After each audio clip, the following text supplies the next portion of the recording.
I'm interested there, like for you, if like libido not being present, but then what is there? Like, so because libido is like a dangle, as we were talking about earlier, like it's a dangle to talk about this. But your libido is not gone. Your libido is connected to other parts of your body. I'm sure you're getting lots of insights as to, as Nick said, going into maybe a winter season around the yang expression, which is maybe that's what we call, libido, the yang expression of sexual essence. So what are you learning about the different sides of the libido conversation? Yeah, that's a really good topic. And I love talking about this. What I'm noticing is, and what I see libido as, is also an expression of our creative energy, and that they're quite similar, that our sexual energy and creative energy is one, really, for me. And so it's interesting because I'm not feeling to connect sexually much, and I think that's due to many reasons. And I guess we could talk about how different things impact our libido. So for me at the moment, I know it's lack of sleep at night, because Sol's up a fair bit. It would be, I'm not, if I were to be honest, food prepping as much as usual. So my nutrition's probably gone down. Like, we still eat amazingly, but not as good as we would like to. And I think that's impacting. And then lack of solitude is impacting my libido. Like, I'm making sure I schedule it in, but it's so little compared to what I had before.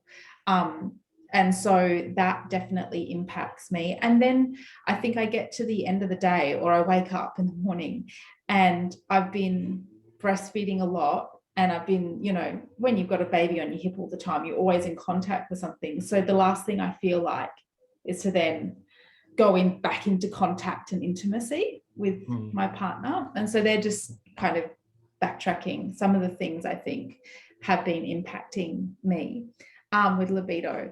But what I'm noticing is, because I'm not dropping into that energy with myself or with Nick, I'm got so many creative ideas. Like, it's like a bubbling pot in my head. And it's actually, I'm trying to get more organized in my week so that I can actually schedule in a morning, which is called like my creative morning, or whatever we're going to call it, where I can just get all the ideas out of my head onto paper, and then look at it and go, okay, how can I manifest these? How can I create them? How can I get my team involved? But I think that's what I'm noticing, is that now that I'm not engaging in sex as often, the energy is being redirected into new creations. What is that showing you? There's so many things going on in my head. The one hearing, I just kind of can see the value of understanding that there's certain things you're not able to do, and you're in this bubble of nurturing, your little one, that it's okay, maybe it's just not the time, but you're doing enough and being aware of, just because it's winter, just, keep the embers. Let's just do enough to keep the embers going, knowing that it's going to come back. Because I think it's probably a good thing to be aware of, for people not to get down on themselves when they do, when it goes right down, but really try and not let it, let those embers go out. And I think a lot of people do have that year or 2 or 3 years sometimes after birth where the libido flame goes, right? Yeah, they do. Yeah. And it's a good one, the embers thing, because I think it's important not to let it go out completely. And I don't feel like for myself that's happened at all. And it's definitely picked up in the last month since Sol's gone on solids, actually, because he's having a tiny bit less feeds. And so it's like I'm having that bit more of space to myself.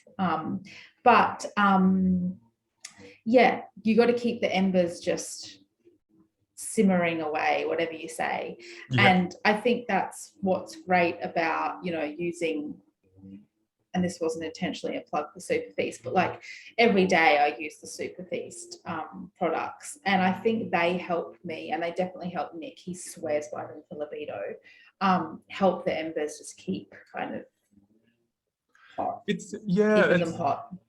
The tonics, even if we'll use them as a reason to talk about, this concept of keeping the embers alive. If we're not having the pressure to have to be, you know, and it doesn't have to be postpartum. I know a lot of guys, I know I've gone through this phase where I've been, you know, come like the closest I've ever come to like a depression or a, you know, a self-hatred. And, you know, after having some, what I considered monumental failures, and everyone's like, you know, your failures are your biggest lessons. And I'm like, yeah, they are now. Like at the time, you At can't the just go, time.